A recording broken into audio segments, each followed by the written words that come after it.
I bought this land about 22 years ago, coming September, and with it came an old caravan, and the caravan was located over there, and also a metal plated shed, and the shed was located exactly where the cabin is right now. We used the foundation of the old shed to build the cabin, and of course we extended it a little bit. The shed, to give you an idea, looked like this drawing, and this drawing it was from the building permit that was in the file that we got when we bought the place. You see, metal's plated and not many windows, and of course it wasn't used for living and only for storing materials. 2 years ago the caravan fell apart, and I found this old Polaroid picture, what is supposedly the old couple that I bought the land from. And if any one of you recognize this couple, I hope you get in touch, because I like to get in touch with next of kin to hear more of their stories. Also, just to give you an idea of the drawings that I made for the permit to build this cabin. You see the side look, and now there's also right here. That's the front open, and of course with the balcony raised for security. That's it for now, and I'll give you a tour of the cabin and tell you a little bit more about the kitchen, the water supply, and in the rest of the video we'll also interview a forester to get his story on his connection on the landscape.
Just a quick introduction of the kitchen here. We have some supplies, we have the oil, we have a stove and some cupboards. Here you see the water tap, but as you can see there's no water. We are not connected to the water web, and we hope to someday get some a water connection. But still, we use over the summer some water tanks on the other side that we fill up with fresh water, and then we have, during a few hours, we have some streaming water. What we do for water is that we have a well, and the well, actually it's what they call in French a citerne, and it's right over here, and it's quite deep. And to get water, the water is always 4 degrees Celsius, so it's always quite cold because it's from way down there. But to get the water, it's quite easy. jump in and just pull up, and we have fresh water. We have a bottle of wine, and that needs to be chilled, and some beer to show you how deep it is. Well,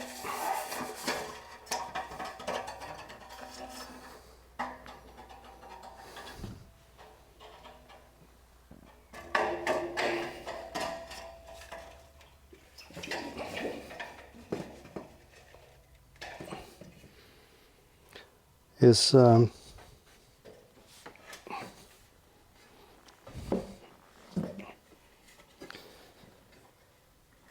I can go down there. I've shared some pictures online with through Instagram on repairing the masonry here, some pointing work, and if you're curious about that, you can check it in on Instagram on my account.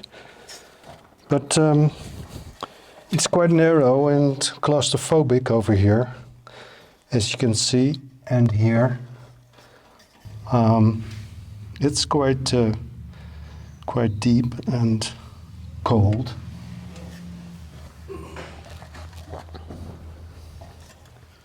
I have to do some calculations to find out how much water that could be inside, but there's a leak in the masonry somewhere.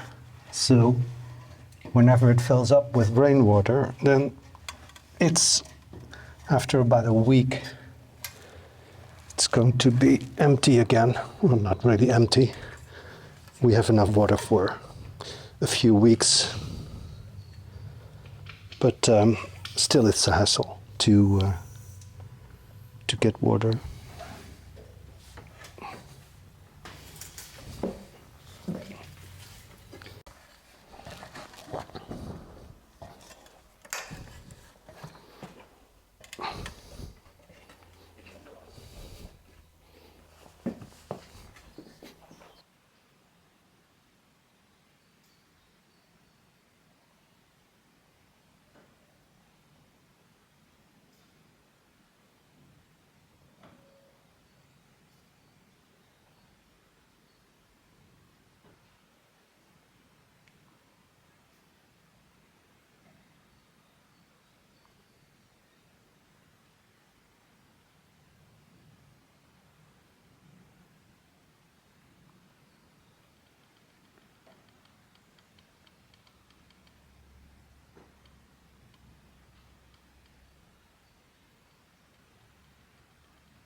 As you can see, the roof needs to be repaired here. The boards are completely rotten, and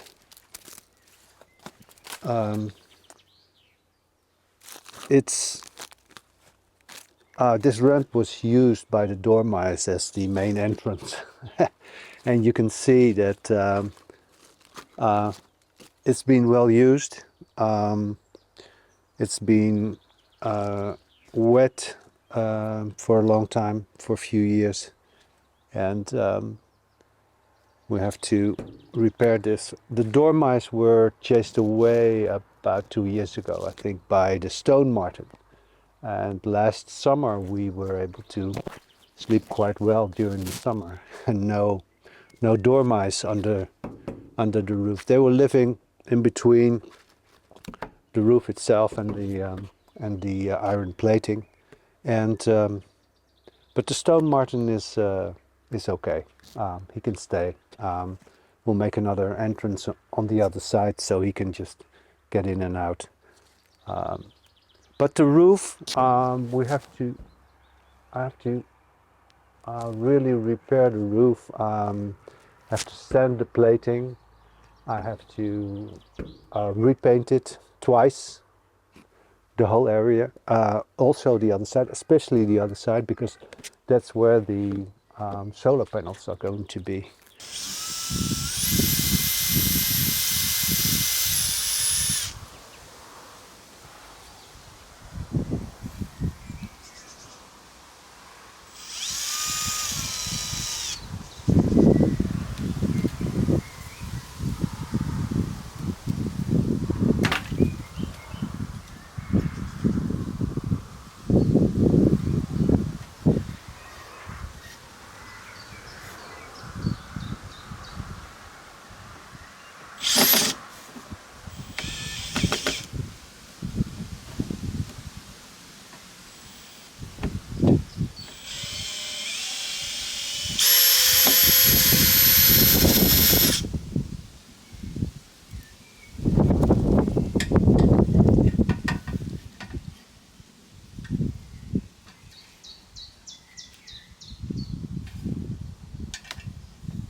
The land I bought in September 2002 I bought it from Mr. and Mrs.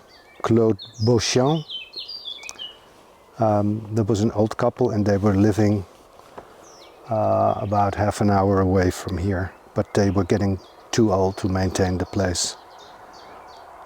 Of course, you're curious how much I paid for it, and here's the original contract, and as you can see, we paid 3,812 euros for 1,100, almost 1,100 square meters.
talking to locals about their relationship with the landscape is part of my mission.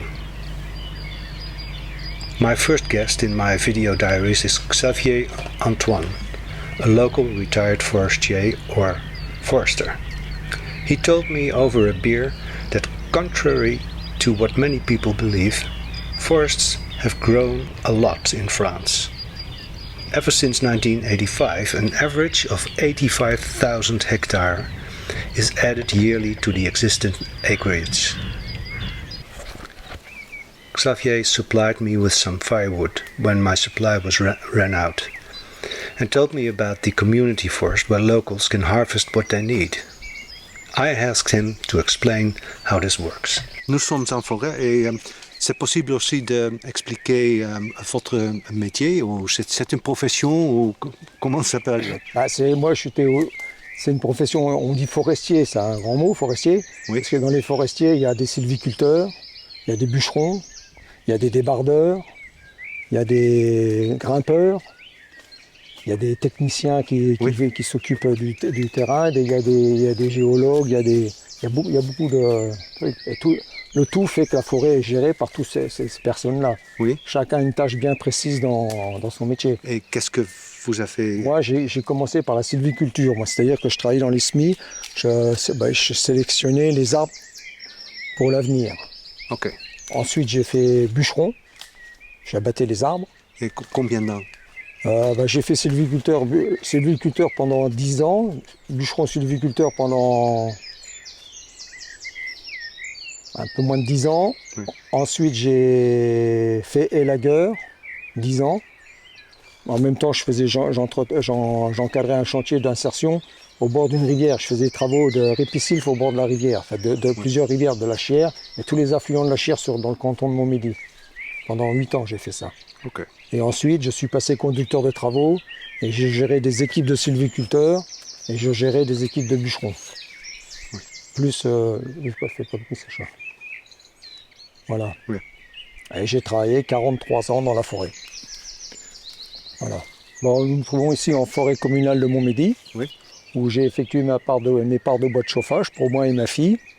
Et dans toutes les communes de France, dans toutes les communes qui sont soumises au régime forestier, qui sont gérées par l'ONF, c'est une collectivité. Chaque habitant a le droit à une part de bois de chauffage qui s'appelle l'affouage. Donc il s'inscrit en mairie. Une fois que tout le monde est inscrit, on arrête une date.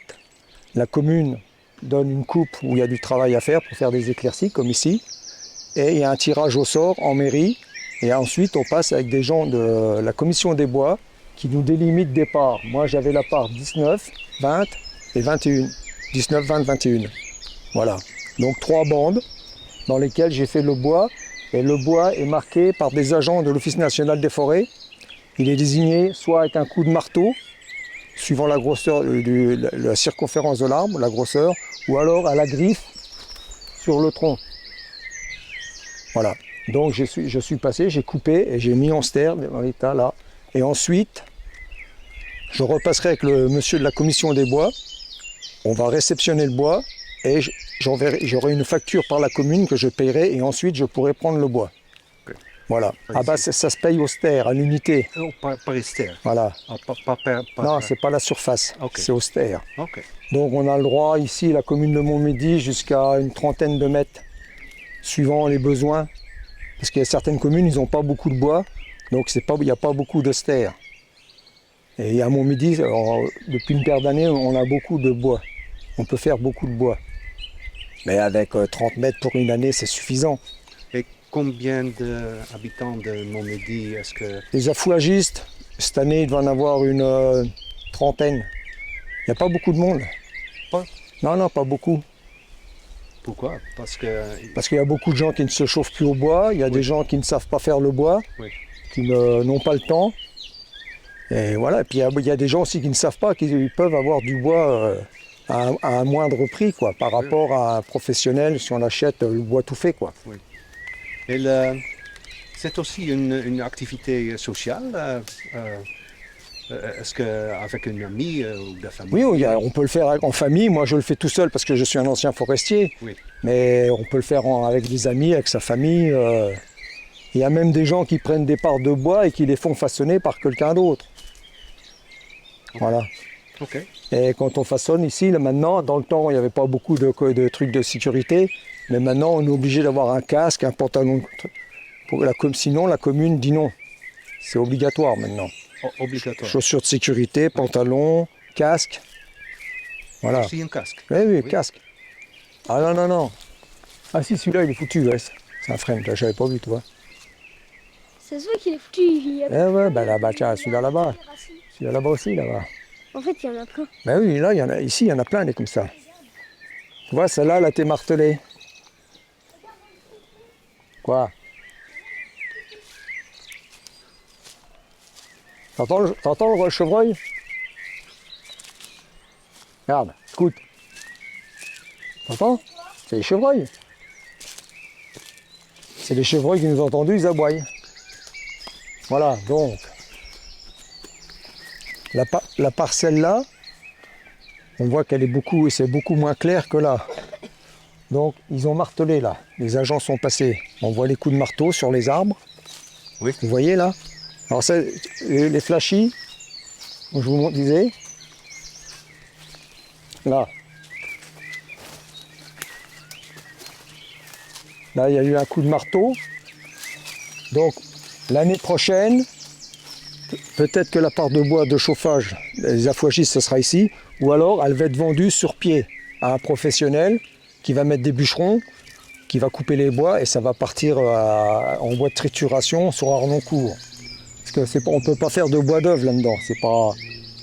Le diamètre n'est pas beau, puis les arbres sont pas beaux, donc on enlève les moins beaux. Voilà, là, voilà un frêne qui est sec, qui n'atteint pas le calara. On voit, il est sec, il ne fait plus de feuilles, plus rien.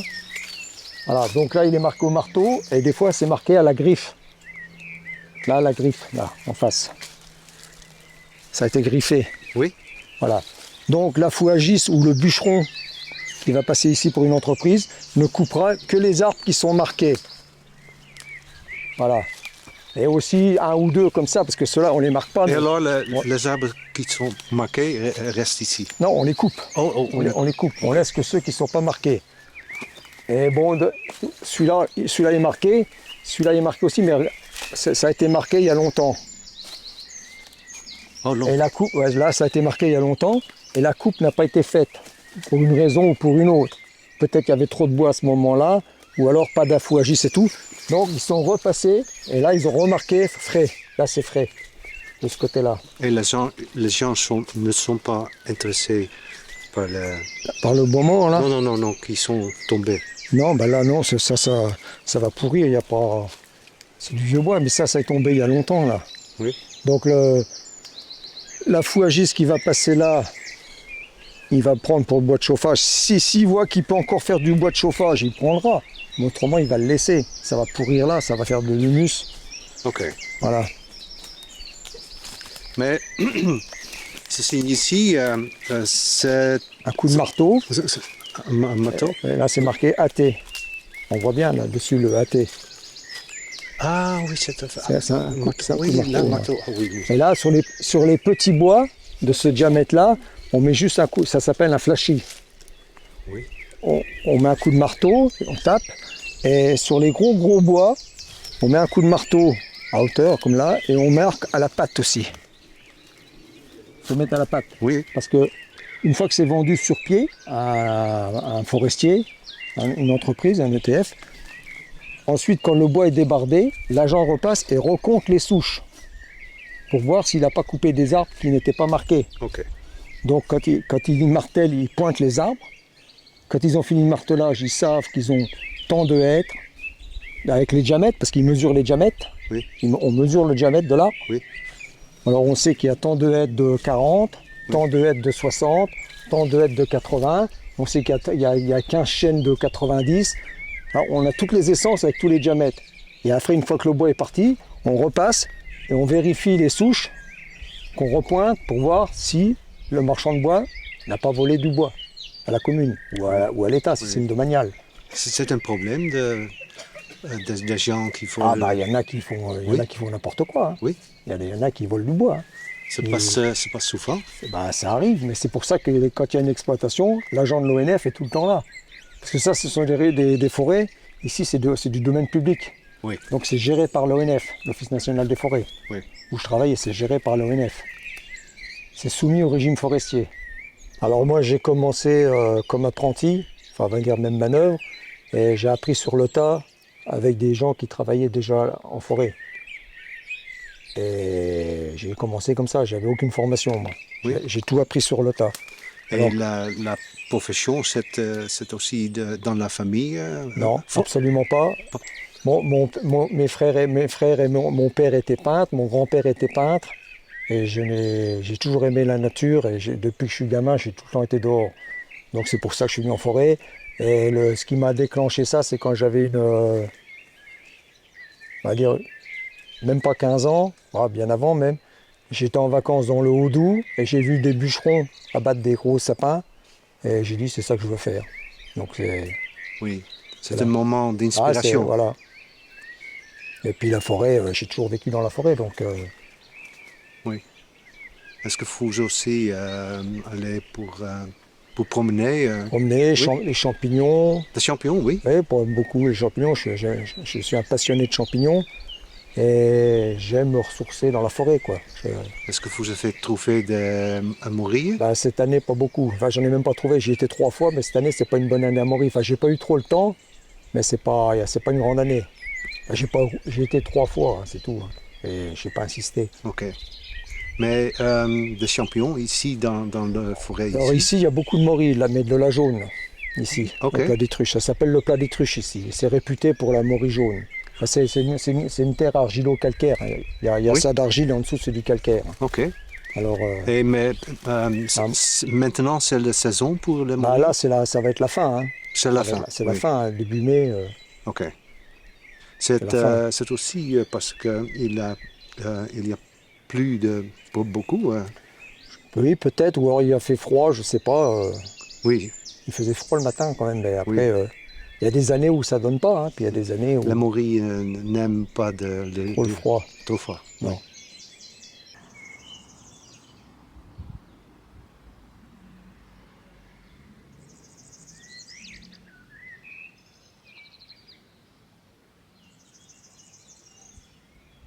Et combien de temps pour chauffer la maison Moi, je brûle à peu près un peu moins de 10 terres à l'année. 10 terres à l'année. Oui, parce que je brûle beaucoup. Ma femme est très frileuse, Oui, donc oui. je brûle beaucoup. Mais avec 7-8 terres, je peux brûler, je peux faire l'année si je veux.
On top of the highest hill, a little north of the citadel, I discovered a series of bunkers many years ago.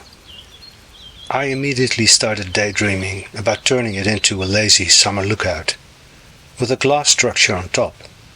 Sleeping downstairs in the cool concrete bunker itself, it would be an ideal hideout for city life.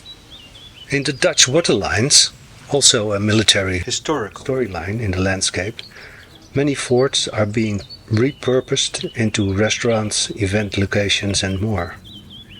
And the big question is, do you let this military heritage languish over time and enjoy them for what they once were, or look for new use and meaning? The waterlines run through a heavily populated country, like the Netherlands, with many interested café or restaurant entrepreneurs. But here in France, at least here in the Grand Est, few new restaurants survive another year. Thanks to my Instagram pal Marco Evenhuis, I know now that these bunkers are part of the Maginot Line.